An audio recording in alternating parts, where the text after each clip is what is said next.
नाज़रीन सलाम अलैकुम। ਅੱਜ ਫਿਰ ਅਸੀਂ ਇੱਕ ਵਾਰੀ ਬਾਬਾ ਫਿੱਲੇ ਨਾਲ ਗੱਪਸ਼ਪ ਲਾਵਾਂਗੇ।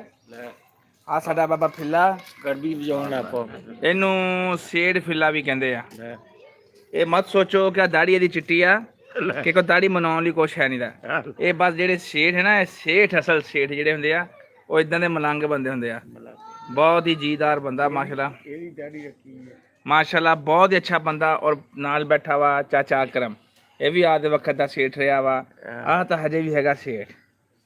ਵਕਤ ਢਲ ਪਰਛਾਵਾਂ ਜਿਹੜਾ ਤਸਵੀਰ ਬੜੀ ਹੈਪੀ ਪਿਆਰੀ ਆ ਰਹੀ ਬਈ ਮਾਸ਼ਾਅੱਲਾ। ਚਾਚਾ ਅਕਰਮ ਮੈਂ ਕਿਹਾ ਮੇਰਾ ਤਾਂ ਤਸਵੀਰ ਇਦਾਂ ਆਂਡੀ ਵੀ ਮਾਸ਼ਾਅੱਲਾ ਕੀ ਬਾਤ ਆ ਯਾਰ। ਆ ਬਾਬਾ ਫਿੱਲਾ ਵਾ, ਤਸਵੀਰ ਦੇ ਲਾ ਮੇਰੀ ਕੈਸੀ ਆਈ। ਇਹ ਜਿਹੜਾ ਤਸਵੀਰ ਮਜ਼ਾਕ ਨਹੀਂ, ਇਹ ਬਾਬਾ ਫਿੱਲਾ ਵਾ। ਜੇ ਕਿਸੇ ਨੇ ਝੋਨਾ ਬੀਜਣ ਦੀ ਤਰਕੀਬ ਪੁੱਛਣੀ ਹੋਵੇ ਇਹਦੇ ਕੋਲੋਂ ਪੁੱਛ ਲਵੋ, ਕਿਉਂਕਿ ਇਹ ਜਦੋਂ ਝੋਨਾ ਬੀਜਦਾ ਵਾ एक किले चो 3 गट्टू निकल आ रहा है वो है जानू एक्सप्रेस। और जानू का बेटा भी आ गया, वो जानू एक्सप्रेस का बेटा है। इधर वो ये जानू का उत्तर पे रहता है, इधर फिर रहा है बाजार में। जानू एक्सप्रेस से तो मेरा मुर्गा बड़ा है। ये देखिए, ये मेरी मुर्गियाँ और मुर्गे, ये मेरा मुर्गा फिर रहा है, आपको नजर आ रहा होगा। और ये बाबा फिल्ला है। आज हम बात करेंगे बाबा फिल्ले से कुछ पुरानी बातें, कुछ यादें। आपके वक्त का बहुत बड़ा जिम्मेदार था। बहुत 3 दिन पानी लगाता था, घर को नहीं मारता था, इतना कामा था ये। बहुत ही हम भी अपने बाद वक्त के बादशाह से 4 ऑर्डर दे के फिर दुकान करते थे।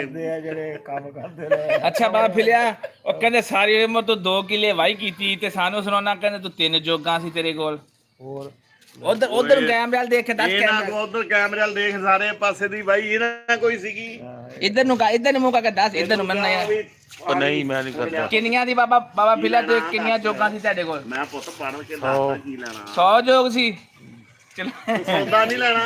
ਹਾਂ ਬਈ ਭਤੀਜ। ਹਾਂ ਤੇ ਬਾਬਾ ਫਿਲਿਆ ਅੱਜ ਮੂਡ ਚ ਨਹੀਂ ਹੋ ਤੇ ਸਵੇਰ ਸਹੀ ਫਿਰ ਨਾਨਾ ਸੀ। ਸਾਰਿਆਂ ਨੂੰ ਸਲਾਮ ਕਹਿੰਦੇ ਆ ਤੇ ਤੁਹਾਡੇ ਕੋਲ ਰਿਕੁਐਸਟ ਆ, ਲਾਈਕ ਕਰ ਦਿਓ ਵੀਡੀਓ ਨੂੰ, ਸ਼ੇਅਰ ਕਰ ਦਿਓ ਤੇ ਚੈਨਲ ਨੂੰ ਸਬਸਕ੍ਰਾਈਬ ਕਰ ਦਿਓ। ਸਲਾਮ ਅਲੈਕੁਮ। 3 ਅੰਡੇ ਅਬਾਸ ਗੁਜਰ ਕੇ ਐਡਾ ਧੀਰੀ ਲਾ ਲੜਿਆ, ਪੜਾਉਂਦਾ ਮੈਨੂੰ ਚੰਗਾ ਲੱਗਦਾ।